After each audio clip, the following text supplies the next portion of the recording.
Perkenalkan, nama saya Nesa Selci Yolanda, NIM 24 10418128. Saya akan menjawab pertanyaan video dari Pak Adi. Nomor 1, apa definisi SCM menurut pemahaman sendiri? Menurut saya, SCM adalah proses pengelola aliran barang, informasi, dan keuangan dari pemasok hingga pelanggan akhir untuk memastikan produk sampai tepat waktu, berkualitas dan efisien biaya. Kedua, apa perbedaan mendasar antara logistik dan SCM? Yang pertama, logistik fokus pada pengiriman, penyimpanan, dan distribusi barang. Kalau SCM lebih luas, mencakup koordinasi pemasok, produksi, distribusi, hubungan mitra, hingga strategi bisnis. Ketiga, bagaimana SCM dapat menciptakan keunggulan kompetitif dengan mengurangi biaya operasional, mempercepat pengiriman, menjaga kualitas, dan meningkatkan kepuasan pelanggan. Keempat, apa saja risiko terbesar dalam rantai pasok dan bagaimana memitigasinya? Risiko keterlambatan, kekurangan bahan, demand fluktuatif, bencana. Mitigasi, diversifikasi pemasok, safety stock, forecasting yang baik, dan digital monitoring.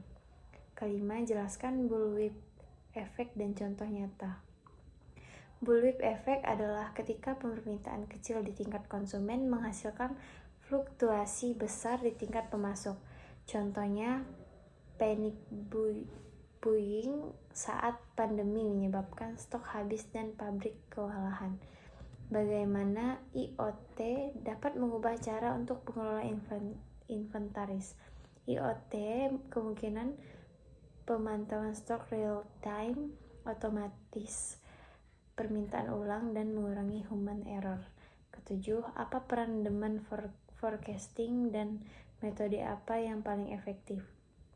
Demand forecasting memprediksi kebutuhan masa depan, mode efektif, time series, dan historical data analysis. Ke-8, kapan perusahaan harus outsourcing logistik ke 3PL? Ketika perusahaan ingin fokus pada core bisnis, tidak punya fasilitas logistik, atau ingin menghemat biaya operasional. Ke-9, jelaskan proses procure to pay, mulai dari permintaan, pembelian, pemilihan pemasok, pemesanan, kemudian penerimaan barang, verifikasi, yang terakhir pembayaran. Ke-10, KPI apa yang paling penting untuk mengukur kinerja gudang? Akurasi stok, lead time, order, fulfillment rate, packing accuracy, dan biaya operasional per unit. Ke-11, mengapa supplier relationship management itu penting? Karena hubungan yang baik memastikan stabilitas pasokan, kualitas terjaga, dan mendukung pengembangan jangka pendek.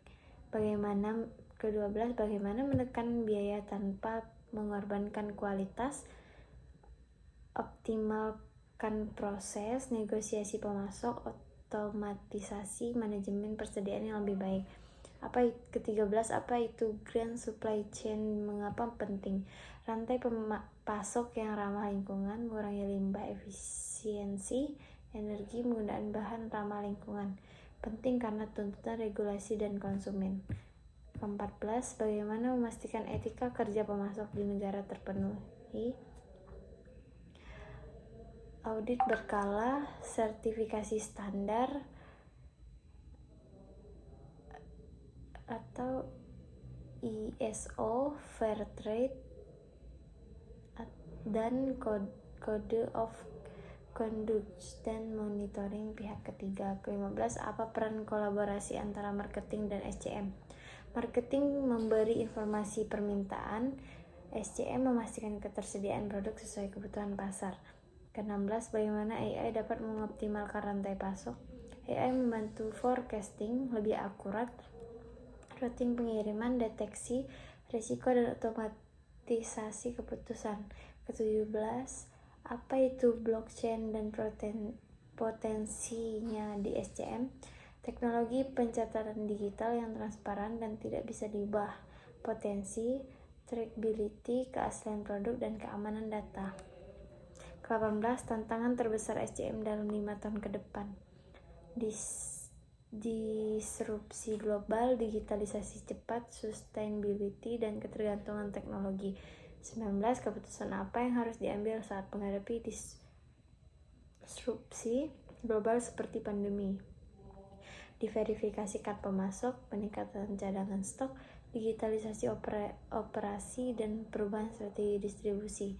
Ke-20, skill terpenting untuk profesional SCM di masa depan adalah analisis data, digital literacy, problem solving, kolaborasi global, dan kemampuan adaptasi.